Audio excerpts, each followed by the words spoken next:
puts a fadeaway over him and knocks it down. Oh, what a night for Kevin Durant. Nets on the move. They give it to Griffin. Back to Harris, left wing three. Oh, it's gone! Kevin Durant with 38 points tonight, moving into the front court. Three all the way. Got it again! Welcome to another edition of the Voice of the Nets podcast. I'm Chris Carino. Great to have you with us here. We've got a show that deals with the pivot that the NBA does at this time of year, where they go from crowning a champion to a quick turn into the NBA draft. It's coming up on June 23rd in Brooklyn. We're going to talk with Nets assistant GM Jeff Peterson. Even though the Nets don't have a pick, that could always change, and you're always looking to do your due diligence and try and find people that maybe don't get drafted you could add to your roster. And we'll talk to Jeff about the process. We'll also talk to college basketball insider from CBS Sports Network, Jon Rothstein, and we'll get the lowdown on some of the college players and the college game.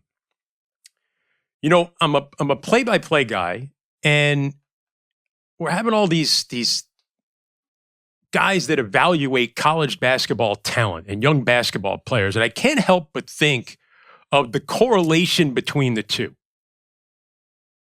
You know, as a play-by-play guy, you look for details, and you like to use words and metaphors to create images and to communicate your message.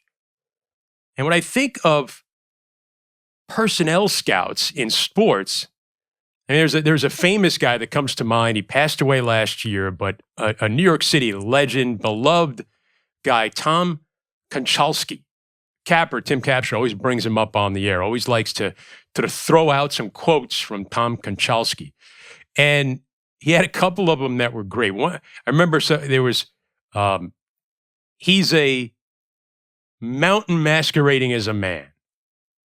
Or he scores the way we breathe. And one I liked was, he has the body of a blacksmith with the touch of a surgeon. I love that stuff. It's like songwriters also. You know, they use that imagery and words to create meaning and communicate. I love songs with great lyrics. I'm drawn to singer-songwriters, lyricists. I heard a song the other day, great Lumineers song, a new album. Maybe we'll do this as a segment. We'll have a album of the week. But the new album from the Lumineers, Brightside, has an opening line that just it stopped me in my tracks, because I love words and it's about words. And it said, I could see it in the air. Every word was like smoke from a cigarette. Just love that imagery. And, I learned how to do play-by-play when I was at Fordham, at WFUV, and our broadcast coach was a legendary broadcaster by the name of Marty Glickman, great Brooklynite as well. And Marty would stress searching for those details, the words, the economy of words, metaphors, whatever it may be, that helps paint a picture in someone's mind. And he would encourage us to practice this when we walked around campus. Look for the little details that can help someone get a better picture of what it is that you're seeing. And I don't walk around campus anymore, but sometimes I'll do this on my drive to Barclays Center for a net game. Particularly, you come across the Verrazano Bridge, and you look out to your right, and you notice, the water. Is it calm? Is it choppy?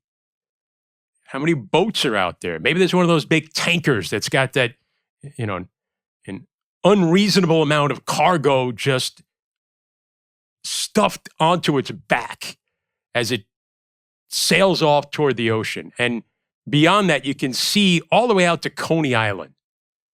The iconic parachute jump there that's defunct now, but it's a symbol of Coney Island. You can see it out there in the distance. And you keep looking from right to left, all the way back across the bridge and you notice all of Brooklyn and how expansive it is, all the way down to, you look out to your left in lower Manhattan and the majestic Freedom Tower rising up from the lower part of Manhattan. And if you look off to the left, you can find the Statue of Liberty. Out there in the harbor, it's really small. It's got New Jersey right behind it. That's the kind of description that I'm talking about, that you long for. And it inspires me every day when I drive out there, because I look at it and I go, in a few hours, I get to describe the greatest athletes in the world. And my voice fills this space. The words like smoke from a cigarette. Right? I love that. A little bit further down the road, you get to the HSS Center. That's the headquarters of the Nets. And this time of year, it is bustling with young basketball talent. Guys that have worked their whole lives at the little details that they hope will get them to the NBA. And they hope that someone will notice those little details and someone will be able to articulate them, come up with images, communicate them to the powers that be, that maybe they'll end up getting drafted or getting signed to a team. And one of the guys, as part of that process for the Nets, whose job it is to try and notice those details, is assistant GM Jeff Peterson. We'll talk to him on the show. And nobody knows the details of the college game more than college basketball insider for CBS Sports Network and Compass Media Networks, my colleague, Jon Rothstein. We'll talk to him. All that on a very detail-oriented Voice of the Nets.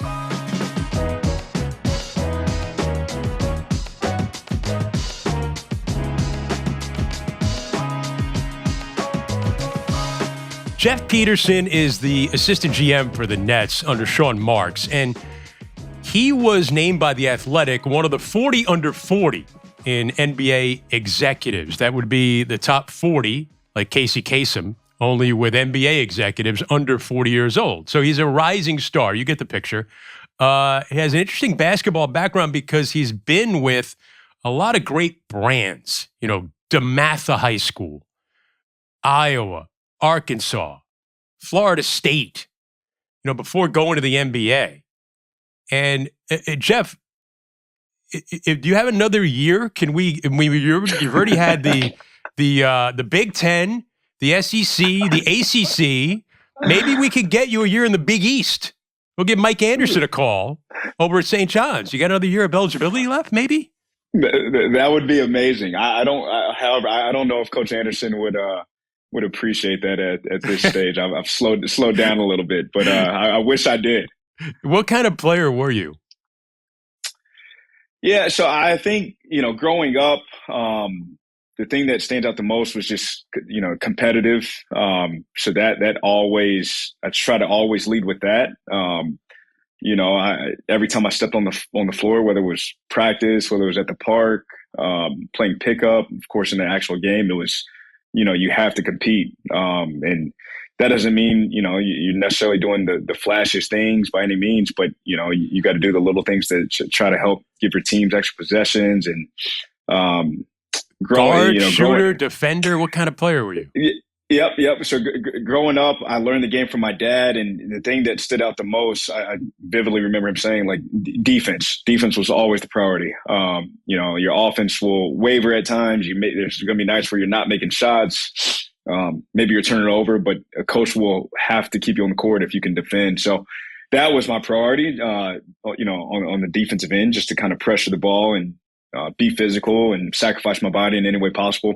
On the offensive end, I was played the point guard position. So my role, the way I kind of approached that and thought about it, was I just wanted to be an extension of the coach onto the court. So, look, there would be some nights, depending on matchups, that I may try to be a little bit more aggressive in terms of scoring the ball. But I think my kind of default, mindset was always getting others involved. How can I make the game easier for my teammates? So constantly just trying to play the chess game and figure out different matchups and things like that. Well, it's easy to see why then you would excel at identifying talent and putting a team together, because you just described, I mean, I don't know if physically you probably just didn't have the chops to be an NBA player, but that mentality, everything you're describing, I would imagine is what you're looking for when you're looking to build a team.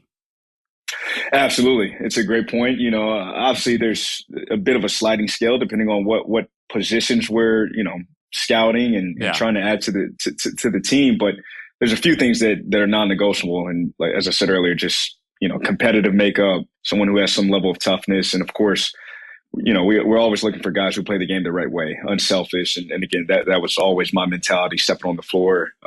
You just gotta, the game's much funner, right? Much more fun when you play that way, when you're getting guys involved. Now, it started out in high school. DeMatha is a famed high school in a lot of sports. Some great players have come through there over the years. It's in Hyattsville, Maryland, right? So it's down in the Baltimore, D.C. area?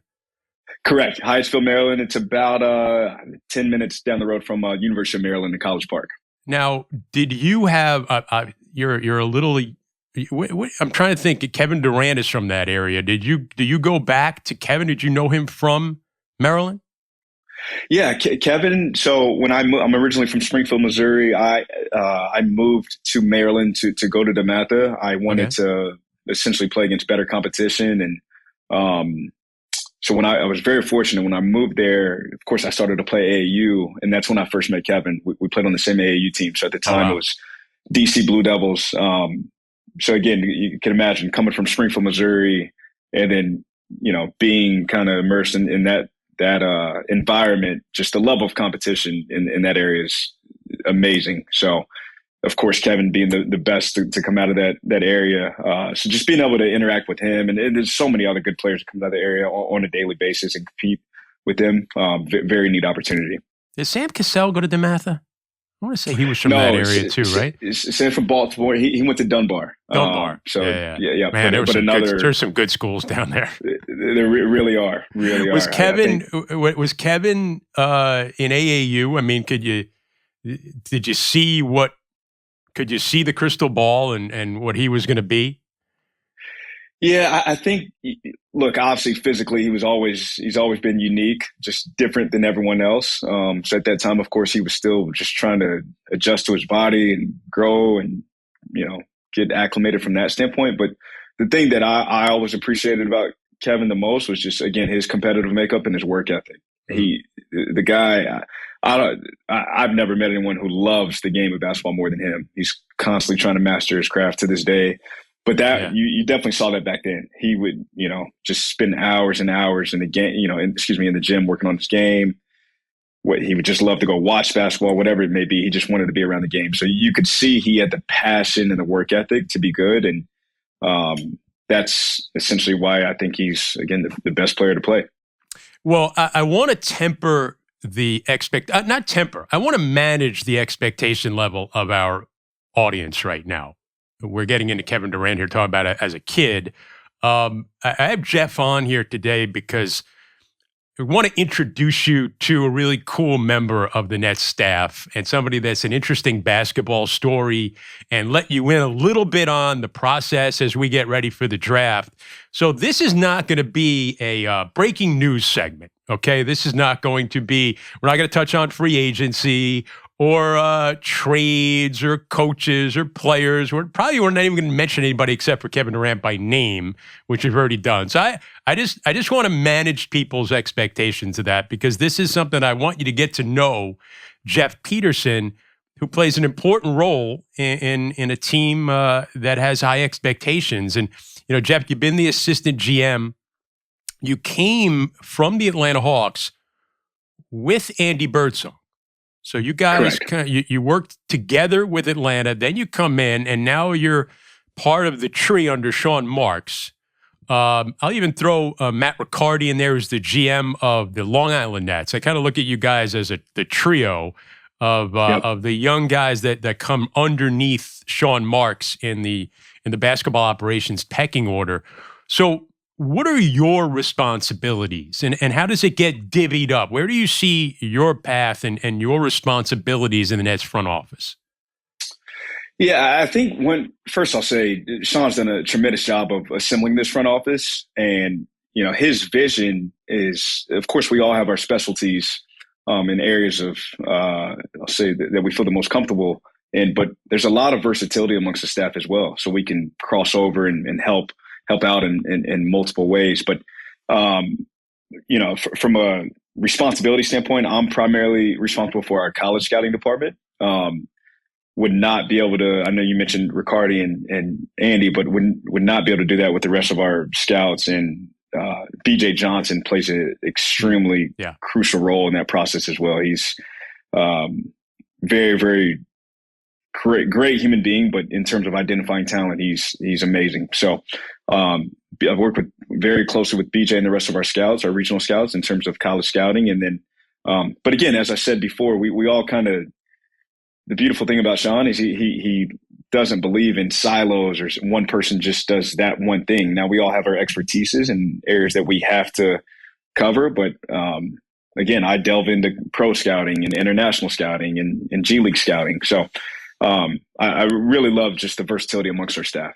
Yeah, there's a lot to cover here, a lot of ground. First of all, we're getting toward the draft, and a lot of people in the NBA and a lot of NBA fans kind of become throw themselves into the college game around the NCAA tournament, around draft time. But for you, when does the preparation begin? Has it already begun for next year's draft? Can you get us a little bit of the insight on just how extensive and detail oriented that is? Very. It's a great point you bring up, Chris. And I don't want to be cliche, but it truly never stops. The process never stops. Yeah. So yeah, there's events this week and next week and right after this draft, preparing for the upcoming draft. Some of those are international events, some of those are domestic events. But let's just take a calendar for this example. So let's just say for this 2022 draft, essentially starts in September. This past September, that's when we're allowed to start going to college practices, September and October. So, there's a little bit more immediate focus on this upcoming draft at that point. But what happens is our regional scouts who are spread out all over the country, and then of course we have international scouts in the rest of the world. But they're constantly populating a list, right, in terms of level of play and position and system fit and things like that. And what happens is, their job is to initially eliminate, right, because we don't want to spend time on prospects that we don't think would be valuable for our team and system. But so they eliminate, but then at the same time, they're continuing to do work, and then they eventually recommend. So they'll say, BJ, I think you need to go spend some time on player X. So BJ will then go spend time on that player. And then if he likes them, then he'll kind of bubble that up to myself and Sean. And that's where we will really go dig in. But, and of course, that's just from a subjective standpoint. We also, have an analytics department that plays a huge role into our draft process and our pro process, of course. So we're constantly just trying to figure out, where there's consistency in the information and what lines up and where we all have agreement. And those are kind of the players that we dig in. So that starts in September and October, but throughout the season, of course, we're going to games, we're going to practices, we're doing a ton of background work. We're going to college campuses to spend time and figure out what makes a guy tick. And we have a ton of college calls and meetings. So it's pretty steady cadence. And then after the college season finishes, that's when we'll get into the draft workout process. So, our goal is to, I wouldn't say get as many guys in as possible, but of the relevant prospects that we really want to see, that's who we target and that's who we want to bring into Brooklyn. So that process starts in April, May. And that goes all the way up, and we'll have a draft workout sometimes the day of the draft.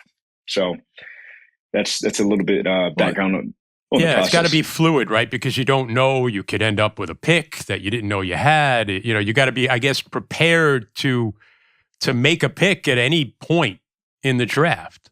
I mean, you could probably, I would imagine now you're eliminating the top, lottery pick kind of guys. Not to speak out of turn. I don't know if the Nets are going to be moving up into the lottery. I don't think that's probably going to happen. So so I mean, I guess a lot of that is determined of like realistically, right? Who you have a chance to possibly draft, or even guys that are going to go undrafted.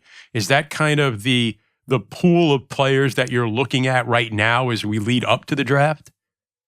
Correct. Yeah. Like, I think this year, again, you hit on the head. We don't have a pick right now. So it's all about trying to figure out how you prioritize and spend your time. So you're exactly right. We're not going to spend a ton of time on the top of the draft right now, just because we don't have a way to get there. But, I love the word that you used earlier, preparation. You got to be prepared. Anything could happen. Sure. On draft night, we could get a call from a team that wants to trade us the 15th pick. Well, we got to be prepared. So just because we don't have a pick right now, that doesn't mean we don't continue with our video studies and draft calls and draft workouts, just overall background information. And without having a pick, I would imagine you're looking at, all right, guys that may slip out of the draft, right? And guys then you can sign as free agents. So you probably have some guys that you're right now you're kind of rooting to, I mean, not that you want to root for a guy not to get drafted, but because it might even be better for that player sometimes not to get drafted, and then they have their choice, right, of where they want to go. That's absolutely correct. I think you're seeing it more and more now too. Just there's a couple more different options out there, and on draft night, there's certainly some agents who would prefer, their client goes undrafted. Just because, again, they get to choose their own destination. But we're spending a ton of time right now on guys who we think could easily go undrafted, because we tell our staff all the time that there's plenty of Fred VanVleet was undrafted, right? Gabe Vincent with the Heat, Max Strus. There's plenty of players that go undrafted and are able to make an impact. Wesley Matthews, like there's countless examples. So if we can hit on one of those guys, it can truly alter, I'd say, the trajectory of the franchise in a positive way. Well, and you guys did a great job last year, late in the first round, second round picks, undrafted players, in building some young players that you hope will develop going forward. Where are the slots they could fit now? Like when you look at what's going on right now, if you're talking about signing undrafted rookies, where do you put them? What are sort of the options for you guys? I know there's two-way. There's regular roster. There's G League. Can you give us a glimpse of to sort of the slots that they could fit right now? Sure, I can. So I'll start with absolutely. One option is they could be on the regular roster. That's happened before, where you sign a guy, or maybe he plays summer league with you and he's in your gym a lot and really impresses you. That's an option to put him on the regular roster. Is there a scale for that, Jeff? Is there a salary scale, or is that just negotiated with his agent for as much as he can get? That's just negotiated with the agent. So it's not like draft picks have to get paid a certain scale, correct? First round picks. There's a rookie scale for first round picks, and then second is pretty much open as well. Okay. But then that's the same as undrafted. So the regular team is certainly an option. The G League is definitely an option, whether that's with on a two-way contract. It could be, you just give them a little bit of money just to come to training camp, and we'll say, look, maybe if that goes well, then maybe you do make the regular roster. You'll come to camp and fight for a spot to make the regular roster. So there's definitely a few different options. Of course, every team out there, we all, I don't want to say have the same mechanisms, because it just depends on where teams are in terms of the salary and if they've used their two ways, but essentially have the same level of playing field. So then you got to figure out what are the outliers that can or help differentiate your franchise. Why would a player and an agent want to come? Why would they choose your organization to start their career? The G League has kind of developed over the years now, where everybody's affiliated with a team. I mean, the organizations are affiliated with each other. So the Long Island Nets are owned by the Brooklyn Nets. Not every player the Nets have the rights to, but does the Long Island Nets, the system and the coaches, does it mirror what's going on with Brooklyn? And is that a good way to sort of understand a player and what his ceiling may be by seeing him go through the process of playing for Long Island. Absolutely. I think, and each team has their different philosophies on it. So I don't know if there's necessarily a right or wrong way, but for us, we view Long Island truly as an extension of Brooklyn. It's a developmental culture, not just for the players, but coaching staff, training staff, front office, just all around. We want, people affiliated with Long Island to truly get a great experience and have a chance to develop. So, speaking about players specifically, absolutely, we, it's a similar playbook. Try to use the same terminology. Similar, I would say, just practice format structure. Because again, that's the goal, right? We want ideally if it's a two-way or exhibit 10, or maybe it's a player that there's a local tryout guy. But if we call them up to Brooklyn, we want that transition to be as seamless as possible. Yeah. And I think the only way you can do that is to, again, be truly invested and hopefully have it mirror one another. So the scouting report on you, Jeff, is aside from your playing days. Okay. And by the way, we talked about Mike Anderson before. You kind of overlapped with him at Arkansas. He ends up, now he's a St. John's head coach, so there is a chance you could go play in the Big East if you want to get another Big Five conference in there. Yeah. But yeah, Damari Carroll was his nephew, I think, right? Didn't you have Damari Carroll in Atlanta too, and then again with Brooklyn? Yep. Damari, we had Damari in Atlanta. Damari was one of my favorite players to be around in Atlanta. He another guy who just, again, chip on the shoulder, I would say overlooked in a lot of ways. But when you talk about a guy who competes and works at his craft and maximize his potential, that was such a fun team to be around. That year in Atlanta when we won 60 games, just because, and Damari was just as part of it as anyone, just helped us play the right way. Damari's great. Yeah, he did a little bit of that in Brooklyn as well when you guys brought him in. But your scouting report is that, I remember when you first joined the Nets, I probably met you for the first time on a team bus going, we're on the road somewhere. And you're just so friendly and easy to talk to. And I could imagine that's the kind of thing that helps you out. That's what I've heard about you and is that you can talk to anybody, from the guy who's, working on the floors at the arena to, high level executives. But I do know, I use this. We had Jason Collins on our podcast recently, and Jason's such a kind guy and a friendly person, but he was tough on the floor. And I said, don't mistake kindness for weakness. That's a term that you got sometimes with nice guys.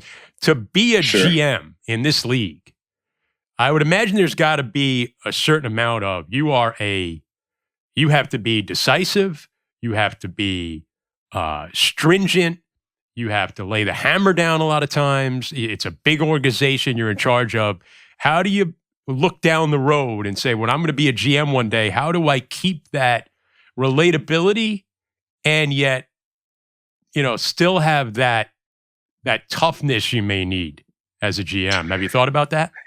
Yeah, it's a great question. I think it's truly a balance. You want to stay true to yourself, who you are, and be authentic, because if you're not, people will certainly see through that. But my philosophy on the GM job and getting to watch Sean do it every day is a great experience. And it's in a lot of ways, it's truly not a basketball job. You're spending so much time, just whether it's with ownership or coaching staff, you're managing a ton of people. And I think there's a time and place.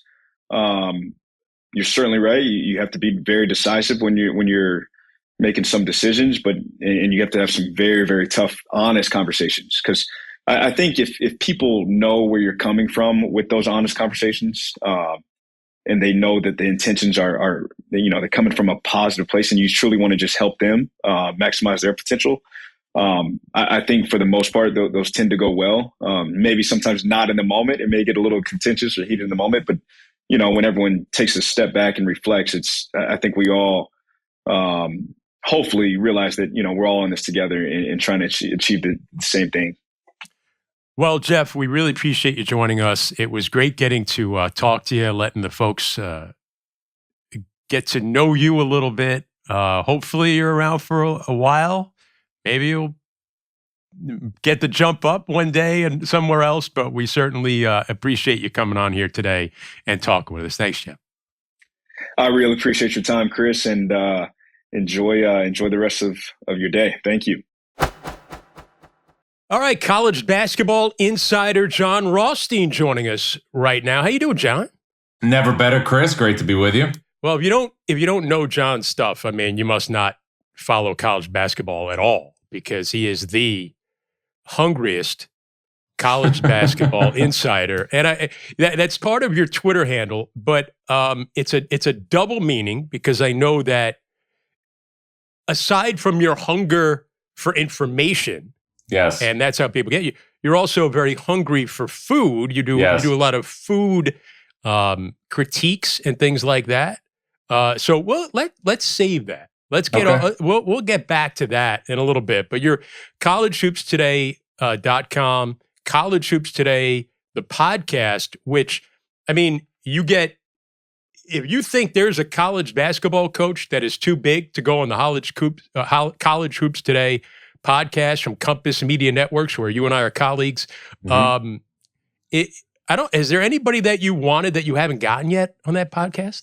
No, we've really been fortunate, Chris. And, I want to give a shout to our boss and intrepid leader, Peter Kosan, for, supporting me on this venture, which started, Chris, in 2015, which was kind of, you think about it, a couple of years before the big podcast rush. So I had a conversation. I remember this, Chris, and you can appreciate this because you've spent many, times on the road in this business. I remember I went to a Mississippi State practice, and I was driving from Starkville, Mississippi to Nashville to watch Vanderbilt practice. That was one of the teams, with Kevin Stallings before he moved on to Pittsburgh. And I remember talking to Peter in the car about the idea of doing a weekly podcast, and he was into it and he supported it. And, we're just thrilled that, we're able to have the consistency and the support that we have from Compass Media Networks. It's the only college basketball podcast that comes to, fans and consumers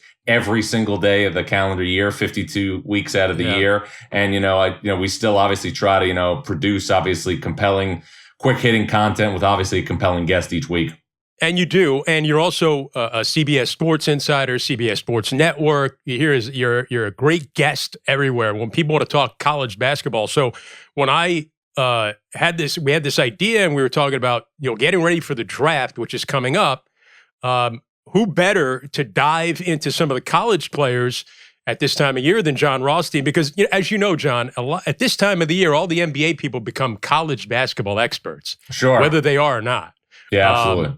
And thankfully, part of the NBA travel, I don't have to make that ride from Mississippi State up to Nashville. No question. Yeah. Yeah. Jon, let's talk about the overall body of people that are in the draft right now and how that has changed. Because when it comes to the NIL, maybe you can get into what an NIL is, the transfer portal is, and what kind of impact that has made now on the NBA draft. Well, I think what we're seeing now is, Chris, that there is a big discrepancy between, what is a productive college basketball player in a lot of ways at certain positions in the year 2022 and what the NBA deems as somebody that a franchise is willing to invest a first-round pick in. So what we're seeing is guys who have been very, very good and productive college players who may not be forecasted to be first or even second round picks at the NBA level can now go back to college and benefit financially off their name, image, and likeness. It's been an unbelievable way for college basketball to keep some of its best players in the sport. I mean, you look at this past offseason, Kentucky's Oscar Tshiebwe, Michigan's Hunter Dickinson, Indiana's Trace Jackson Davis, North Carolina's Armando Bacot. All those players have went back to college. They'll be able to benefit monetarily, something that was long, long overdue.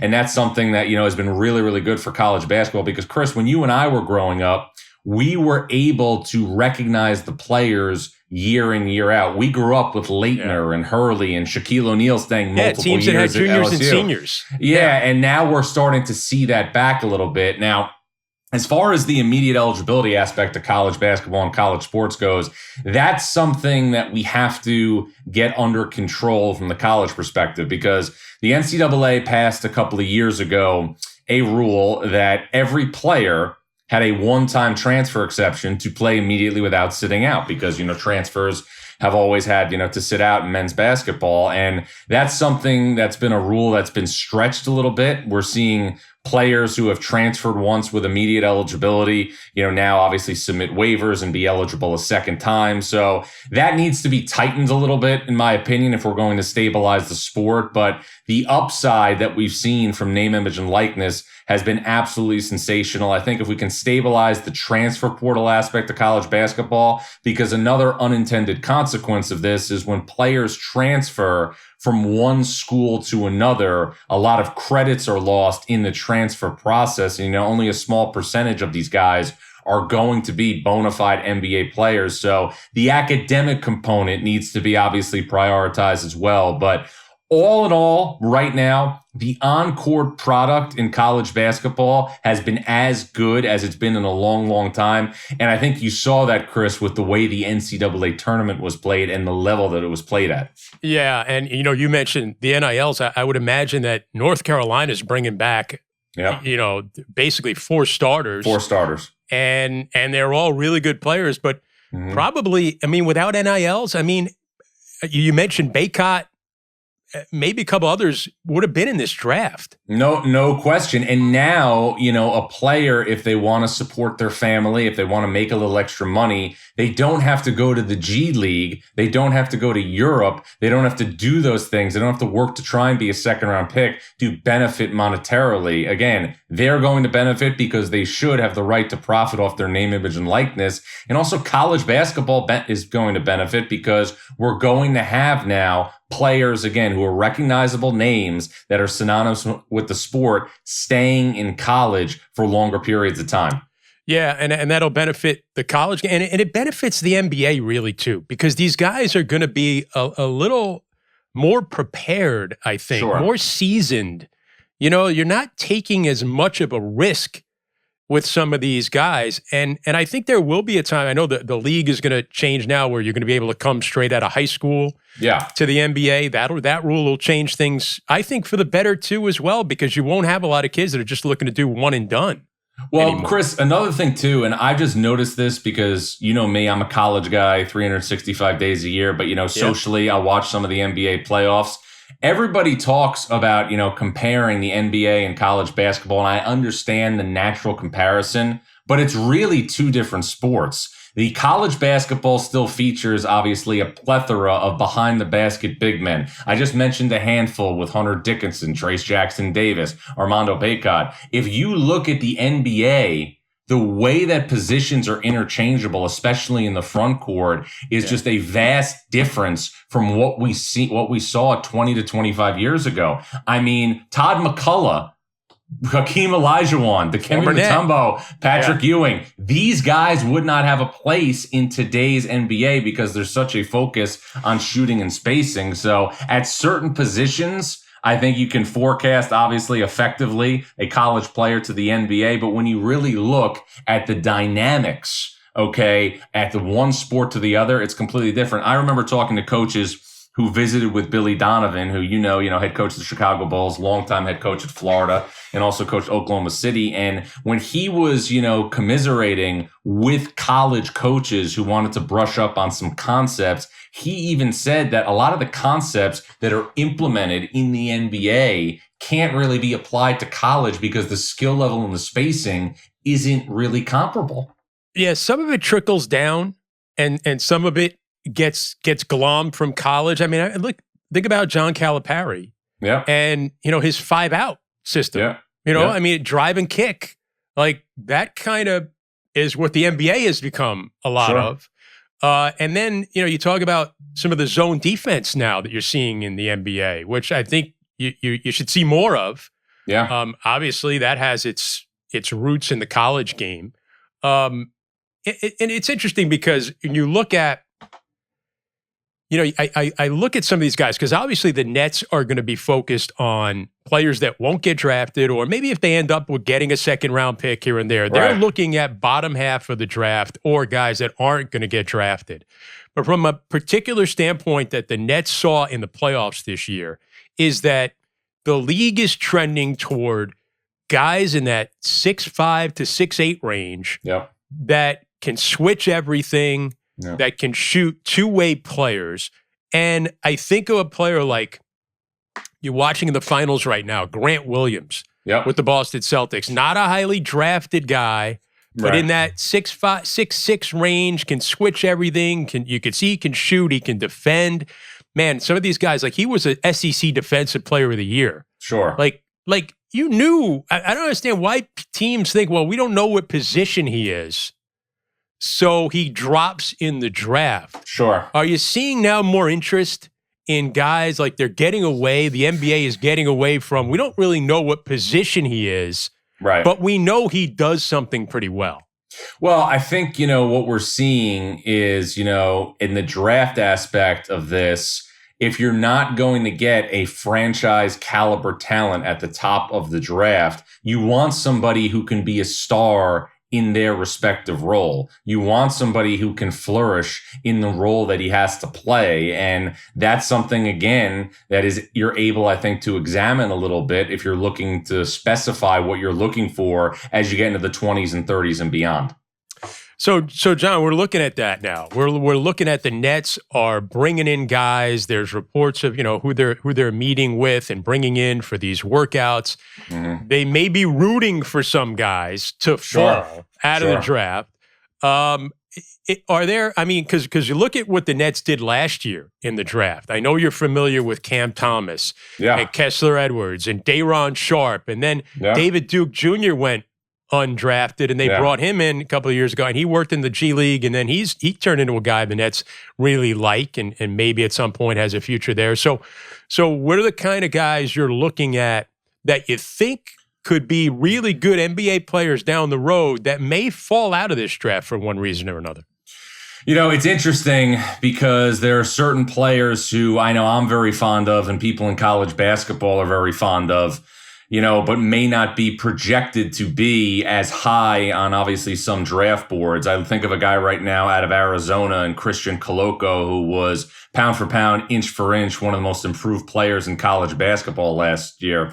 He was recruited by Sean Miller. Last year, he was coached by Tommy Lloyd. I know coaches in college basketball that believe that Christian Koloko is close in terms of long-term upside and potential to Duke's Mark Williams, who statistically was the best shot blocker that ever started at center for Mike Krzyzewski on all his Final Four teams at Duke. Yeah. I think you're looking at the Nets. Are they going to potentially maybe want to trade up if Christian Koloko, who is not obviously from what I'm gathering a lock to go, maybe as high as he should, is that somebody you can get into the 20s or in the 30s? Is Tyrese Martin from UConn, again, one of those versatile wings that has great strength, played multiple positions in college, somebody who I know has played well in the pre-draft process, somebody that you can look at as somebody who can defend multiple positions and has the strength to absorb contact, and so on and so forth. So those are a couple of guys I think that, you need to look at. And I also think, what happens on draft night is also going to dictate who's available and who's not available. I would expect, Christian Koloko to go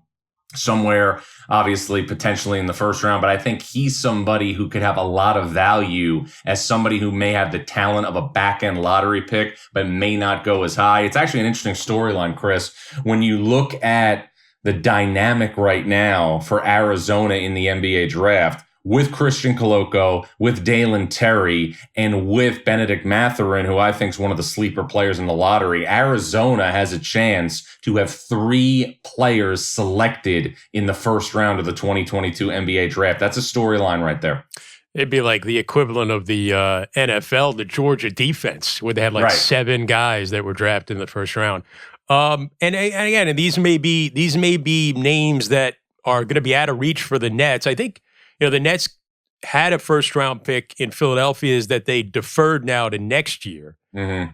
The thing is, I think it's really hard to say well, we have some guys we really want to take. Are they going to be there at 23? Right. Whereas opposed to, kick it down the road to next year where that pick could end up being higher if the Sixers aren't that good next year. Sure. But we talked a lot about, I guess, so Nets aside, it's really hard to project. Yeah. I saw they had a guy in Paul Atkinson from Yale and Notre Dame who came in and, 6'7" kind of guy. But, is he a drafted guy? Probably guys they're looking at right down the road if they don't get drafted. He's another Ivy League Player of the Year. I always love Players of the Year. Yeah. It always amazes me how sometimes a guy could be, like we talked about Grant Williams, be a player of the year in a good conference and get drafted in the second round. Like, I know they may be a 6'4" power forward in their team, but I don't know. There's something about them. There's got to be an intangible to them. Sure. If they play that well in a really good conference. Yeah, there's no doubt about it. You want people who are producers, you want people who can defend, and you want people who are capable of putting the ball in the basket. I'll never forget a conversation that a former NBA head coach had with me once when I was, preparing for the draft like I do every year. And he said, the bottom line is you are who you can guard in the NBA. Yeah. So if you are going to take somebody, he has to be able to guard his position. And how big, spacing and shot making is. That is the attribute that is going to translate at this level, especially if you're looking at guys at the wing position.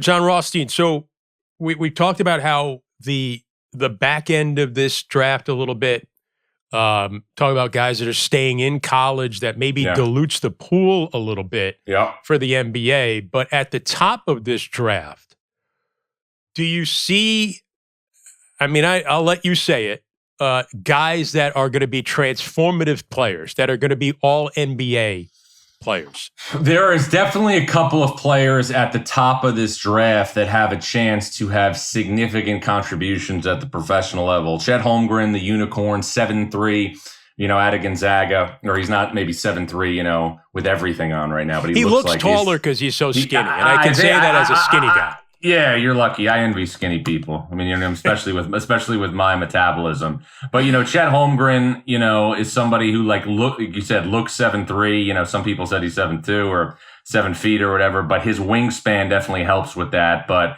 he is a 7-footer who came to college, and I remember writing it down in my notes at 195 pounds, I believe.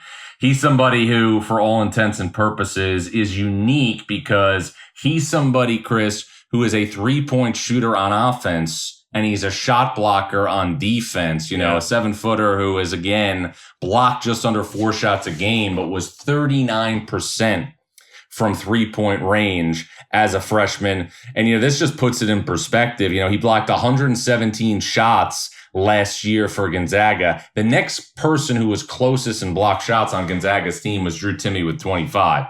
He's somebody, obviously, that's going to be at the top of the draft. Paolo Banchero out of Duke was extremely productive when it mattered most in the NCAA tournament. Shot over 50% from the field, roughly, in the NCAA tournament, right around, 1 out of 2 from the field. He's an elite scorer, and the question I have is, is he an elite scorer at the NBA level on a bad team, or is he somebody who can really be somebody that a franchise can lean on? For Nets fans out there, I think the Blake Griffin comparison makes a lot of sense. He can initiate offense. He plays with great confidence, and his real size at 6'10".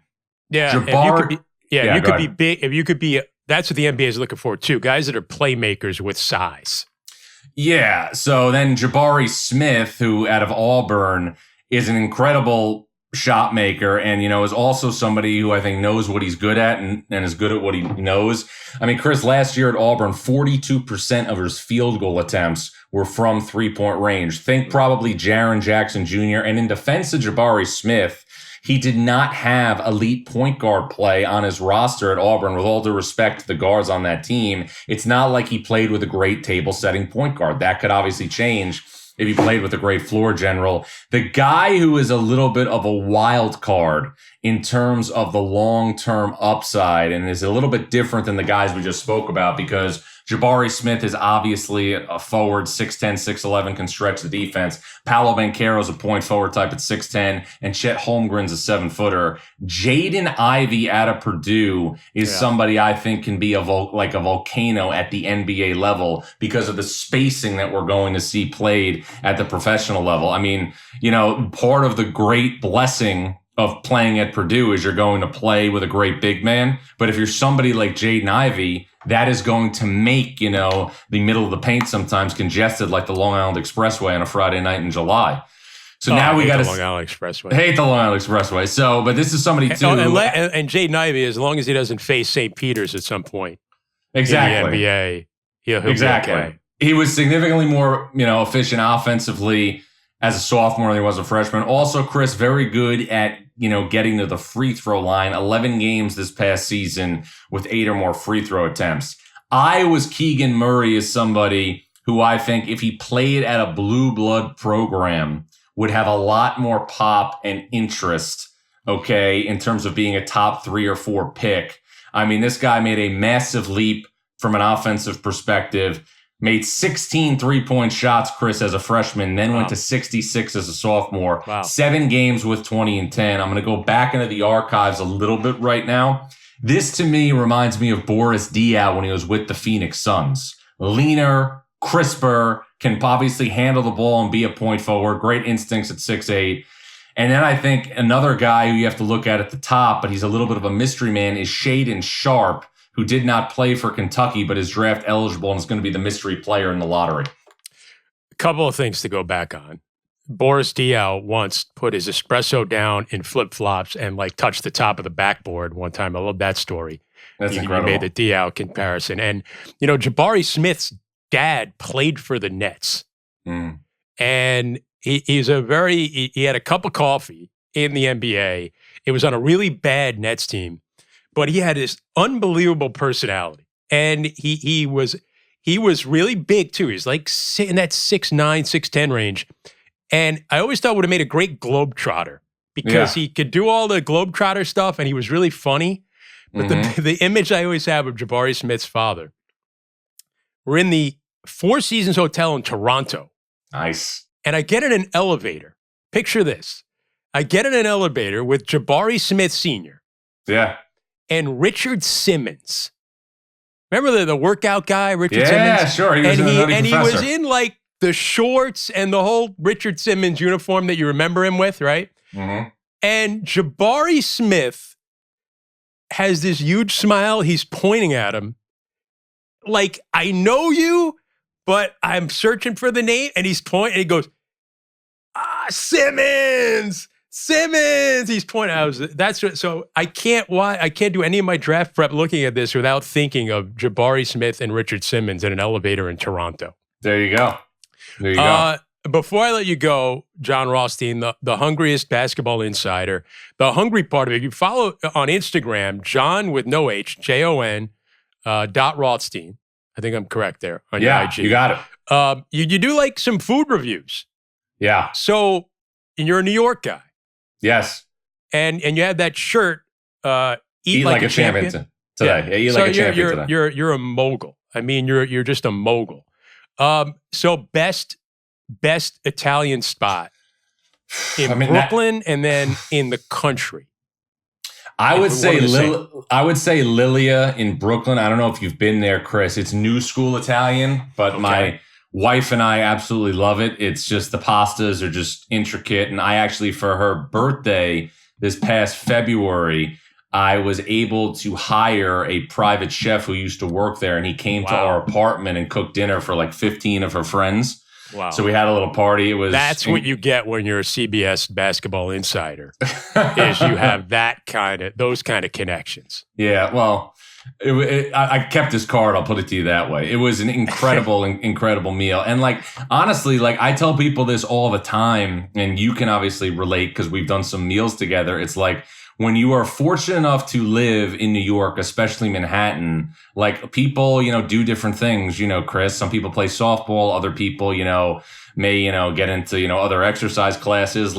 Dining and food becomes a hobby. in terms of places to try, places to eat. So as I've gotten older, I don't have the Chet Holmgren metabolism, as you know.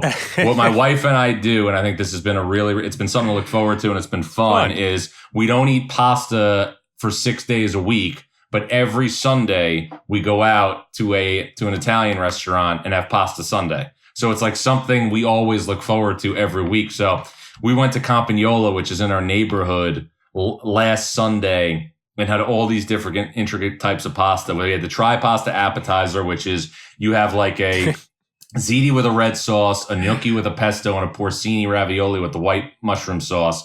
And then we got a bunch of different, pastas in different sauces. So we diversified our palate a little bit. There was an orecchiette with a broccoli rabe. We had a spaghetti with a cacio e pepe. Wow. We had a pappardelle with kind of like a cream sauce. And then you're making me hungry. Stop. I haven't eaten lunch. I was going to ask you, so speaking of that, is do you get up to Arthur Avenue in the Bronx? I get up to Arthur Avenue when I'm in the Bronx, but I can't. I used to love the Pasquale Rigoletto's cheesecake, Oreo cheesecake. That was sensational, but I can't take, I'm doing Insanity now, Max 30. This is the thing, Chris. We never took a honeymoon. We got married last September, and our wedding was postponed twice because of COVID. So we are going in the middle to the latter part of the summer for 3 weeks to Europe. I've never been to Europe. We are going to a wedding. Two friends of ours are getting married an hour outside of Paris. So we're going to do Paris, Rome, Portofino, Amalfi Coast, Mykonos, and Santorini. Oh man, that is unbelievable. That's life-changing. Life-changing. So I've never been to Europe, but I am, and you know me, you're doing it right the first time. We're doing it right the first time, but I've never you know how it is, Chris, in this business. For 25 years, you're trying to build and build and build. So I never took vacations. So this is this is probably the first time, I would say, probably till I was since I was 13 or 14, that I took a legitimate going someplace for a vacation. That wasn't awesome. I visited friends in LA and stuff, but I was at UCLA practice before I met them on Sunset. Yeah. It's just a little side trip. Yeah, exactly. I was gonna wait until I saw you or talked to you to ask you how long Fordham was going to be able to keep Kyle Neptune as their head coach. And it turns out he didn't even last long enough for me to ask you about it, because now he's replacing Jay Wright at Villanova, which I'm very upset about. Yeah, again, it's a testament to the job that Kyle did, in his first year as a head coach, that he was able to get the Villanova job after just 1 year. And, I said this to a lot of people. Nobody knew how Kyle was going to do as a head coach. He obviously had great pedigree and obviously had great, credentials for being, the top assistant in a blue blood program, but he usurped expectations in his first year at Fordham. I think the most impressive thing about Kyle is, Fordham was off to a really good start. And, arguably their best guard and best player, Antonio Day, had to leave the program early in Atlantic 10 conference play. And Fordham was still able to finish with a 500 record. So it's not easy to be the guy who follows the guy in sports, but Villanova has a proud program and a great, nucleus and culture in place. And, I think, what we're seeing is, because I talked to somebody, at Villanova here in the last couple of days, because Kyle was at Villanova as an assistant, recruited so many of those players, and has also worked with that staff. It's, it's been a seamless transition. Is Jay Wright, I know you've had Jay Wright on your podcast. Is he done? You say never. It wouldn't shock me, if Jay obviously gets into broadcasting. It wouldn't shock me at all if he, tries, his hand at doing some TV. I'm sure, he'll have his pick of where he wants to work. But, I would have a very, very hard time seeing Jay Wright coach another college job other than Villanova. He's going to be the special assistant to the president at Villanova. I know for a long time he's been interested in the NBA, but I saw Jay, my wife and I saw him in Florida in May. And, Chris, I really got the sense, and I think more people are thinking this way, after the pandemic, about, just, enjoying obviously life as much as you can, especially, we were just talking about, the trip I'm taking to Europe and stuff like that. But you think about it, Jay Wright, at Villanova, think about this for a second, went to 4 Final Fours, won 2 national championships, and is in the Hall of Fame. For a program, again, that really, until he got there, was not synonymous with Duke, with Kentucky, with Kansas, and UCLA. There's nothing more for him to accomplish. And now he gets to stay a part of the university, which I know he loves so much. And remember, his wife, went to school there as well. Yeah. And again, he's going to be able to, there's other things, he wants to obviously pursue. I'm sure he will, but I'll say this. I would be shocked, and you would probably have a hard time believing this, Brian Baldinger as well, and I would be speechless if we're ever talking one day and Jay Wright is coaching at another college or university not named Villanova. I agree. And he's got a lot of things going for him, Jay Wright, as you pointed out. One is particularly like yourself, and I man up to admit this, very handsome individual. So, Jon, we really appreciate you joining us, man. Thanks for the lowdown and the insight. College Basketball Insider, collegehoopstoday.com, CBS Sports Network. Follow him on Twitter, Instagram, the great Jon Rothstein. Thanks, Jon. Always great hanging, Chris.